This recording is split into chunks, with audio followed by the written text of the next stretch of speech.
Assalamualaikum warahmatullahi wabarakatuh. Perkenalkan, nama saya Natasha Salsabila Septiani Putri, kelas 11 MIPA 1, asal sekolah SMA Negeri 1 Rengas Dengklok.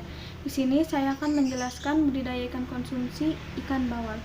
Budidaya ikan konsumsi adalah memperbanyak, merawat, menjaga kelestarian ikan dalam kegiatan yang dilakukan oleh orang atau badan untuk menghabiskan atau mengurangi nilai guna suatu barang atau jasa dalam rangka memenuhi kebutuhan manusia.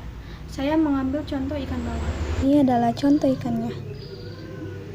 Ciri-ciri ikan bawal.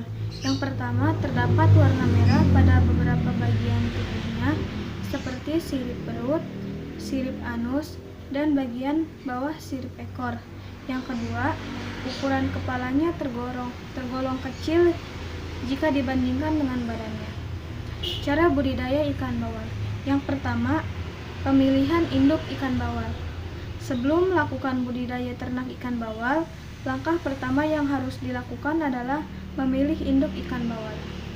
Ciri-ciri ikan bawal jantan. Yang pertama, rata-rata berumur 3 tahun, memiliki tubuh langsing dan berat minimal 2 kg.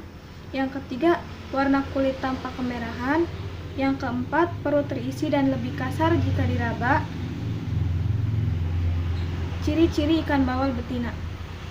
Yang pertama, rata-rata berumur 4 tahun. Yang kedua, bertubuh lebar dan pendek dengan berat minimal 4 kg. Yang ketiga, warna kulit tampak lebih gelap. Yang keempat, perut kendur dan terasa lembek. Yang kedua adalah mempersiapkan pembuatan kolam. Dalam budidaya ikan bawal, bisa menggunakan kolam tanah yang sudah kering dan dibaluri kapur tohor dengan dosis 25 kg. Hal ini bertujuan untuk meningkatkan pH tanah serta membersihkan kolam dari ikan maupun hama yang masih mengendap di celah-celah tanah. Yang ketiga, pemilihan bibit berkualitas. Langkah selanjutnya adalah memilih dan menentukan bibit berkualitas guna menunjang pertumbuhan ikan. Ciri-ciri bibit yang baik untuk budidaya adalah berukuran 5-8 cm, tidak cacat fisik sedikit pun, berwarna serupa, serta aktif dalam bergerak. Yang keempat, penebaran benih. Sebelum menebar bibit, lakukan proses adaptasi terlebih dahulu pada ikan bawal dengan memindahkannya ke kolam dalam kondisi terbungkus plastik selama kurang lebih 2-3 hari. Hal ini bertujuan agar ikan bawal tidak mengalami stres yang dapat memicu kematian dini. Yang kelima, pemberian pakan.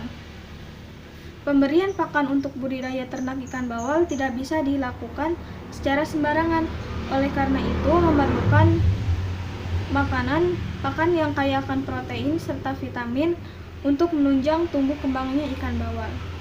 Berikan pelet setiap harinya dengan bobot 3-5% tergantung dari berat tubuh benih ikan bawal itu sendiri.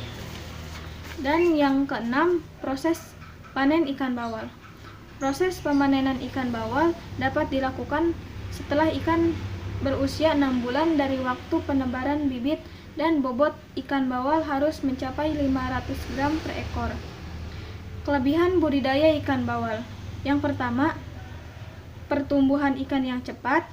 Yang kedua, corak tubuh yang bagus. Yang ketiga, sangat cocok untuk dikonsumsi. Yang keempat, mudah beradaptasi.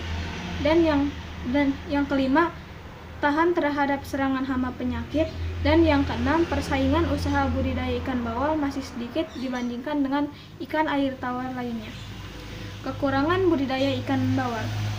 Yang pertama, masih kalah populer dibandingkan ikan tawar lainnya. Yang kedua, pemasaran lebih sulit. Dan yang ketiga, risiko kematian pasti ada. Terima kasih. Wassalamualaikum warahmatullahi wabarakatuh.